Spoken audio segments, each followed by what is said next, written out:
నేను ఒక కథ విన్నా. ఒక రాజ్యంలో, ఇప్పుడు నేను రాజ్యం అంటున్నా అంటే కొన్ని వేల ఏళ్ల క్రితం జరిగింది అనుకుందాం, కానీ స్టిల్ ఇట్ ఇస్ రిలవెంట్ అన్నట్టు క్వాలిటీస్. ఒక యంగ్ యోగి ఉంటాడు, వాడి చుట్టూ చాలా ఫ్యాన్ ఫాలోయింగ్ ఉంటుంది.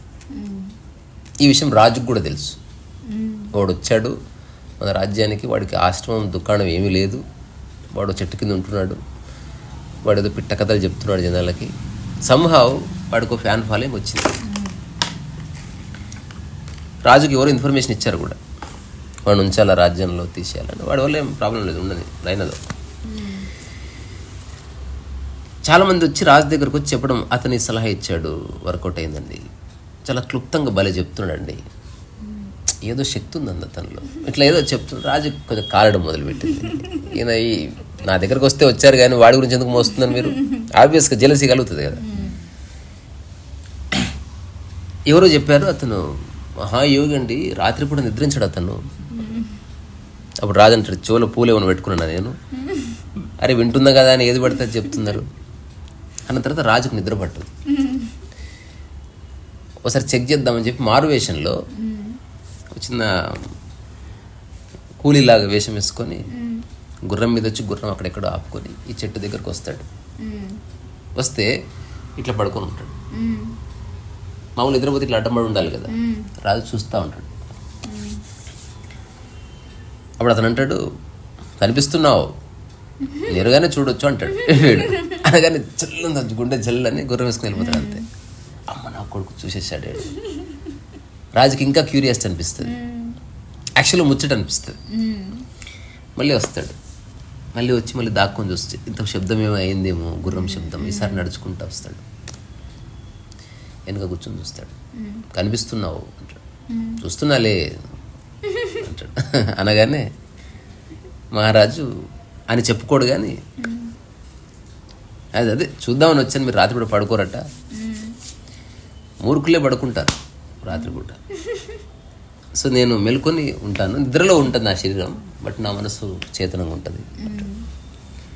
ఇన్ని గొప్ప క్వాలిటీస్ ఎట్లా వచ్చాయి మీకు అంటే జీవితాన్ని అర్థం చేసుకోవడం వల్ల. అంటే ఇప్పుడు మీరు అందరికంటే గ్రేటా? కాదు, నేను యూనిక్. నేను గ్రేటు కాదు, అలాగని అది కాదు, నేను యూనిక్. అంటే నేను ఒక ప్రత్యేకమైన వ్యక్తిని, మీరు ప్రత్యేకమైన వ్యక్తి, మీకు తెలియాలంతే. అది చాలా బాగుంది. ఒకవేళ రాజు ఆహ్వానం పంపిస్తే మీరు సర్వసంగ పరిత్యాగులు కదా అంటే రాజు అడిగితే కదా నేను చెప్పేది, నీకెందుకు చెప్తా అంట అనగానే వెళ్ళిపోతాడు. సో నెక్స్ట్ టైం రాజులా వస్తాడు. వచ్చి ఇప్పుడు నేను రాజుని అడుగుతున్నా, రాజ్యానికి పిలిస్తే రాగలవా అంటే నీకు సంశయం ఉంది, గుర్రం తీసుకురాలేదే అంటాడు. కరెక్టే. అండ్ నెక్స్ట్ డే గుర్రం కూడా తీసుకొని వస్తాడు. సో నా రాజ్యంలో ఒక వారం రోజులు ఉండాలనుకుంటే మీరు నాతో పాటు రావచ్చు, నేను నిజంగా ఇన్విటేషన్ ఇస్తున్నా. నాకు మీ జీవన విధానం ఎవ్రీథింగ్ ఐ రియలీ లైక్డ్.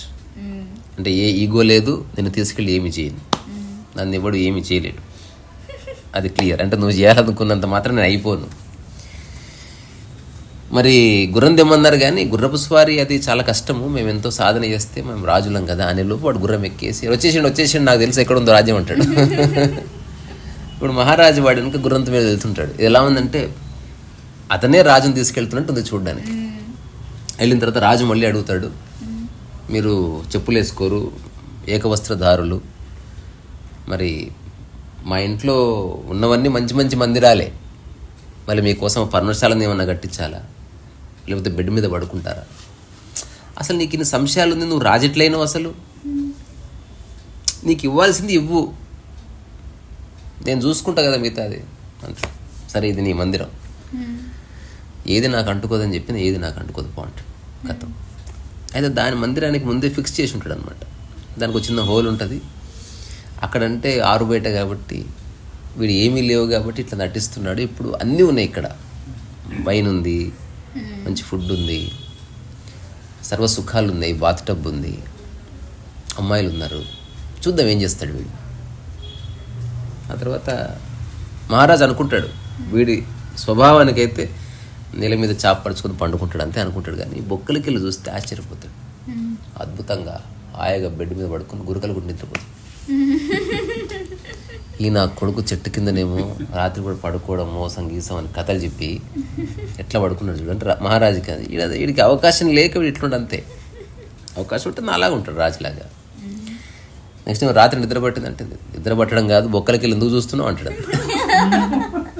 అరే బాబు అంటే నాకు తెలుసు, నేను కాసేపు కునుకు తీసిన మంచి బెడ్ ఉందని, బట్ నాకు తెలుసు నీ దమాకు తెలుసు. నీ ఆ రాజ్యంలో నువ్వు బొక్కలకి వెళ్ళి చూడడం ఏంది అసలు? లోపలికి రా, నా పక్కనే కూర్చో. దాంతో ఇక చూడడం లేదు, ప్రామిస్ చేస్తా. చూడక నాకు నచ్చదు, నీ డౌట్స్ ఏమైనా ఉంటే అడుగు, నేను చెప్తాను, నాకేం మోసం చేయాలని లేదు కదా అంటాడు. ఏదో బాగానే. ఇంతకు మీకు నాకు ఏమిటి తేడా? పోనీ నువ్వు చెప్పు, మీరు గ్రేటా నేను గ్రేటా? అసలు పోల్చుకొనే వద్దంటాడు. లేదు ఒకవేళ అంటే పోల్చుకోవద్దని నేను చెప్తున్నది, ప్రచారం చేస్తున్నది నేను. నా దగ్గరకు వచ్చే వాళ్ళందరికీ పోలిక నుంచి విముక్తి చేసి పంపిస్తున్నది నేను. మీరు నన్ను మళ్ళీ అడిగితే ఎట్లా అంటాడు.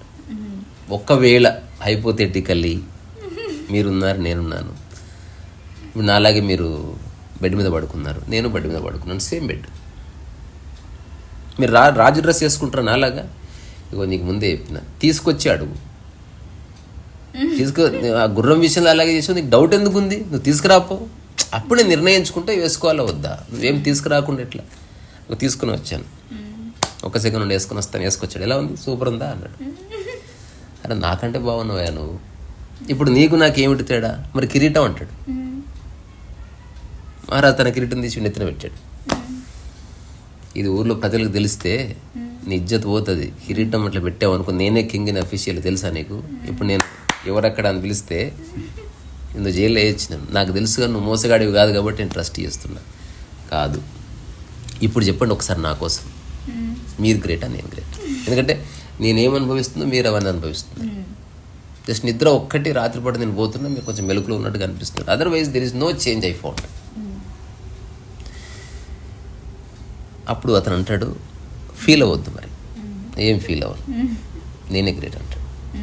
అనేది రాజు కోపం వస్తుంది. అంటే ఎట్లా గ్రేటో చెప్పాలి నువ్వు, ఊరికి గ్రేట్ అంటే కుదరదు అంటాడు. ఇప్పుడే చెప్పాలా, రాత్రికి చెప్పాలంట?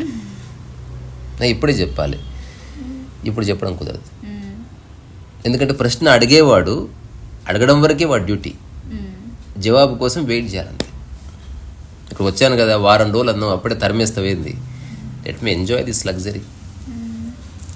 వారం రోజుల తర్వాత పోదాం, అప్పుడు చెప్తా జవాబు అంటాడు. మహారాజు అంటాడు, నువ్వు కనుక నాకు చెప్పకుండా పారిపోయావు అనుకో, ఫస్ట్ ఆఫ్ ఆల్ అలాంటివి నేను చేయనని నీకు ముందే చెప్పిన. నువ్వు నీ మనసులో ఉన్న కుట్రలు కుళ్ళంతా నా మీద రుద్దకు. అలాంటివి ఏమీ లేదు, ఎక్కడికి పోను. అసలు ఇంత పెద్ద రాజ్యంలో నేను తప్పించుకొని పోగలుగుతున్నా. నేను ఎట్లుందా కింగ్ లాగా, నువ్వు అట్లే ఉండు, ఎందుకు అట్లా బిహేవ్ చేస్తున్నావు పో. మహారాజు ఇంకో వాడిని థాట్ వదిలేస్తాడు. ప్రతిరోజు భోజనానికి కలుసుకుంటున్నారు, రాత్రి కూడా భోజనానికి కలుసుకుంటున్నారు. మధ్య మధ్యన వస్తావా సరదాగా, ఫ్రెండ్స్ అయిపోయారు ఇద్దరు. వాడు అడిగాడు, గుర్రం తీసుకురా. తీసుకొచ్చాడు, నువ్వు గుర్రం వేసుకునిరా. ఎక్కడికి పోదామంటే, జవాబు కావాలన్నావు కదా ఎవరు గ్రేట్ అని, ఎవరు పవర్ఫుల్ అడిగావు, ఎవరు గ్రేట్ అడిగావు, ఇప్పుడు నాకు జవాబు ఇవ్వాలనిపిస్తుంది అని నేను పరిగెత్తాను. ఇప్పుడు రాజు వాడి ఇంకా గుర్రం మీద, వాడు చాలా వేగంగా గుర్రపు స్వారీ చేస్తుంటాడు. సో మహారాజు అరుస్తున్నాడు, ఎటు పోతున్నావు, ఎంత వేగంగా పోతున్నావు, ఇప్పటికే మనం రాజ్యం దాటి 200 మైళ్ళు వచ్చేసినాం. రాబోయి రా, నువ్వు అంతా నీ రాజ్యమే కదరా. నా రాజ్యమే కానీ ఎటు పోతున్నావో చెప్పు, నాకు వేరే కార్యక్రమాలు ఉన్నాయి. జవాబు తెలుసుకోవాలనుకుంటే రా, లేకపోతే వెళ్ళిపో అంటాడు.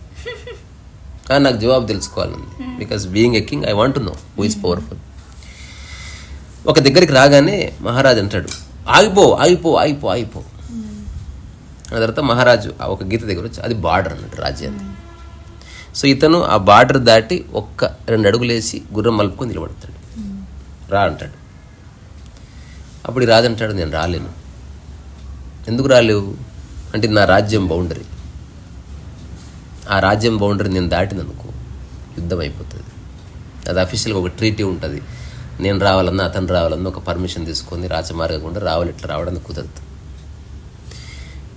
చూడు, నాకే బౌండరీస్ లేవు, that's why I'm powerful and I'm greater than you అని ఆ గుర్రాన్ని అక్కడే ఇప్పి మెల్లగా గీత అవతల తోలి ఐఎమ్ లీవింగ్. ఎటు పోతున్నావు అంటాడు. నీకు అటు ఇటు ఉంది, నాకు ఎటు లేదు. ఎటున్నా నా దగ్గర ఉన్నట్టే, ఎక్కడున్నా నా ఊర్లో ఉన్నట్టే. అందుకని మళ్ళీ ఎప్పుడన్నా అటువైపు వస్తే దర్శనం చేసుకుందాం.